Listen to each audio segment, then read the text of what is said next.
সুপ্রভাত বন্ধুরা, রাজের রূপকথা নতুন ভিডিওতে তোমাদেরকে স্বাগত। আজকে আমি এই ভিডিওতে তোমাদের সাথে শেয়ার করব, যখন কোনো জামার হাতা লম্বায় ছোট হবে তখন তোমরা সহজ পদ্ধতিতে কিভাবে সেই হাতাটা কাটবে এবং সুন্দরও দেখাবে। এখানে তোমরা দেখতেই পাচ্ছ আমরা হাতার লম্বাটা একবার মেপে নিচ্ছি। এখানে আমার কাপড়ের অংশ 13 ইঞ্চি মতো হয়েছে। তো এবার আমি জামাটা কেটে যে দুপাশের সাইডে অল্প অংশ কাপড় ছিল সেই দুটো কাপড়কে একসাথে মিশিয়ে নেব। সেটাকে টানভাবে বিছিয়ে নিয়ে মাঝখান থেকে আবার একটা ভাঁজ দিয়ে নেব। এখানে আমি হাতার দুটো অংশ একসাথেই কেটে নেব। তো কোনো অংশে ভাঁজ থাকলে সেই ভাঁজগুলোকে ভালোভাবে প্রেস করে হাতের সাহায্যে আমি টান করে নিচ্ছি। এবারে একটা স্কেলের সাহায্যে আমি লম্বা করে দাগ দিয়ে নেব। উঁচু নিচু অংশ, খাঁজ কাটা অংশ সবগুলোকে একসাথে আমি স্কেলের সাহায্যে দাগ দিয়ে সমান করে নিচ্ছি এবং সেই খাঁজ কাটা অংশটা কাঁচির সাহায্যে কেটে সমান করে নিচ্ছি।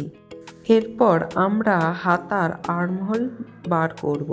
তার জন্য আমি ছাতিকে 1/4 দিয়ে ভাগ করে তার সাথে 1/2 ইঞ্চি মাইনাস করে নিয়ে দাগ দিয়ে নিচ্ছি এবং সেখান থেকে 2.5 ইঞ্চি দূরত্ব করে কোনাকুনিভাবে স্কেলের সাহায্যে একটা দাগ দিয়ে নিচ্ছি।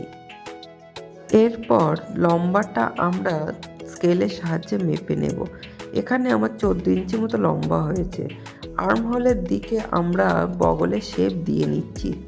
আর্মহোলের শেপ চাইলে স্কেলের সাহায্যেও দেওয়া যেতে পারে। এরপর আমরা মুহুরির মাপটা নিয়ে তার সাথে 2 ইঞ্চি এক্সট্রা কাপড় রেখে দাগ দিয়ে নেব এবং সেটাকে স্কেলের সাহায্যে আমরা দাগ দিয়ে নেব। দাগ দেওয়া হয়ে গেলে সমস্ত কাপড় আমরা কাঁচির সাহায্যে ভালোভাবে কেটে নেব।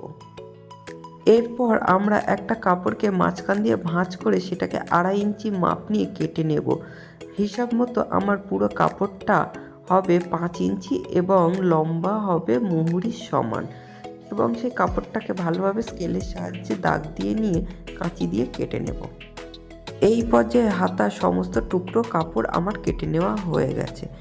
এরপর আমরা এক টুকরো পায়জামার কাপড় নিয়ে নেব 1.5 ইঞ্চি মতো লম্বা এবং সেটাকে মাঝখান দিয়ে ভাঁজ করে একটা সরু পাইপিনের মতো তৈরি করব।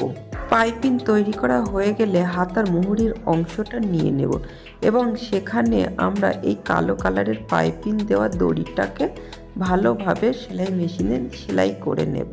কাজটা অতি সূক্ষ্মতার সাথে করতে হবে। হাতার সামনে পাইপিং দেওয়া হয়ে গেলে যে 5 ইঞ্চি কাপড়টা আমরা ছোট্ট পটি কেটেছিলাম সেটাকে মাঝখান দিয়ে ভাঁজ করে নিয়ে হাতার সামনে দিয়ে ভালোভাবে স্টিচ করে নেব। একবার আমরা সামনে কাপড়টাকে রেখে মেপে নিলাম যে আমাদের হাতার লম্বা ঠিকঠাক আছে কিনা। এরপর আমরা পিনের সাহায্যে সেটাকে ভালোভাবে সেট করে সেলাই মেশিনে ভালোভাবে সেলাই করে নেব। ভালোভাবে সেলাই করে নিলে হাতা রেডি হয়ে যাবে। তো আজকে ভিডিও এই পর্যন্তই। আমার এই টিপস ফলো করে অবশ্যই তোমরা ছোট ছোট হাতাগুলোকে বড় করে বানিয়ে নিতে পারো। তো আমার ভিডিও তোমাদের ভালো লাগলে অবশ্যই আমার চ্যানেলটা সাবস্ক্রাইব করে আমাকে সাপোর্ট করো।